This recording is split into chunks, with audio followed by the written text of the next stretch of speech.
ইমাম আবু বকর আল বাকিল্লানি একজন অনেক বড় একজন দার্শনিক ছিলেন এবং তর্কবাগীশ ছিলেন, ইরাকের।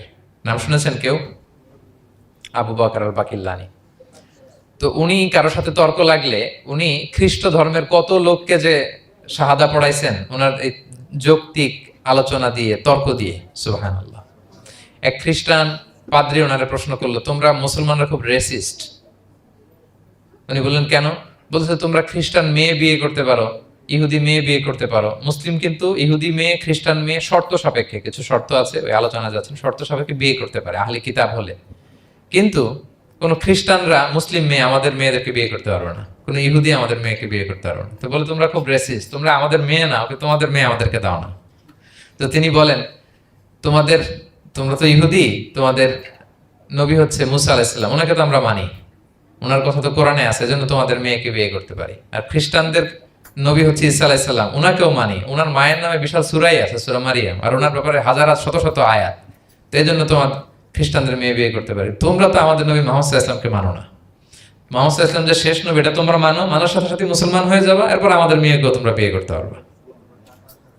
এভাবে উনি এমন ভাবে উত্তর দিতেন, বুহিতাল্লাযী কাফার, কোন একেবারে লাজবাব হয়ে যেত।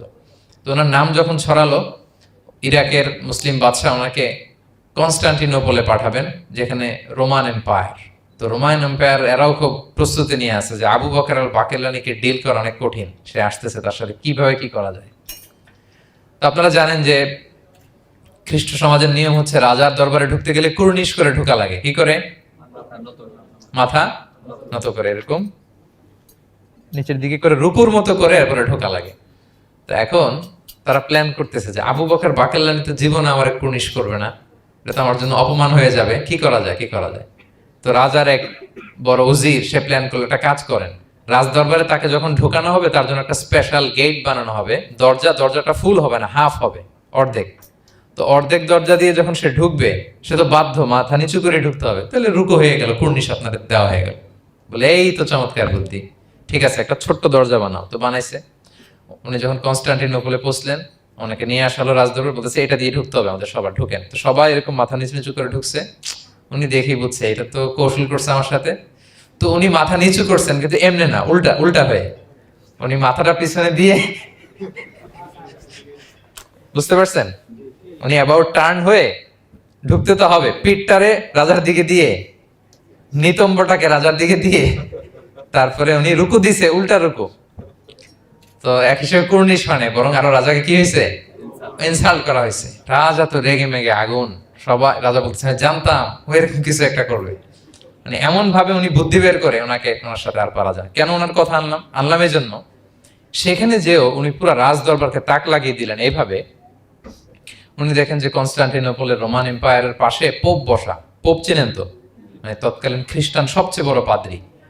তিনি যে বলতেছে কাইফা হালুক ইয়া কাহানাতুল মা'বাদ ও কাইফাল আহল ও কাইফাল আওলাদ, যে বলতেছে আরে সম্মানিত পোপ, আপনি কেমন আছেন, আপনার বউ কেমন আছে, আপনার সন্তান কেমন আছে। এই কথা শুনে রাজা রেগে মেগে আগুন। এই আবু বকর বাকিল্লানি, এত বড় সাহস, তুমি জানো না উনি পোপ? পোপদের বিয়ে করা নিষেধ, তারা এত পবিত্র, তাদের স্ত্রী হয় না, তাদের সন্তান হয় না। একজন পবিত্র সত্তার সন্তান থাকে কি করে, স্ত্রী থাকে কি করে, তারা আমাদের পোপ। তা আবু বকর আল বাকিল্লানি বলে, আপনাদের পোপের যদি স্ত্রী থাকলে ইজ্জত চলে যায়, সন্তান থাকলে সম্মান ক্ষুণ্ণ হয়, তাহলে আপনারা ঈসা আলাইহিস সালামকে আল্লাহর সন্তান কি করে বানান, মেরিকে আল্লাহর স্ত্রী কি করে বানান। সুবহানাল্লাহ বিহামদিহি। আল্লাহর সাথে আপনারা বউ সেট করতে পারেন, আল্লাহর সন্তান সাব্যস্ত করতে পারেন, কিন্তু আপনার পোপকে জিজ্ঞেস করলাম আপনার স্ত্রী কেমন আছে, আপনার বউ কেমন আছে, আপনার রেগে মেগে আগুন। এই কথা শুনে ওই ওদিকে যারা আছে সব শাহাদা পড়ে মুসলমান হয়ে গেছে। এরকম অনেক লোক ওনার বুদ্ধিমত্তা দেখে শাহাদা পড়ে মুসলমান হয়ে গিয়েছে।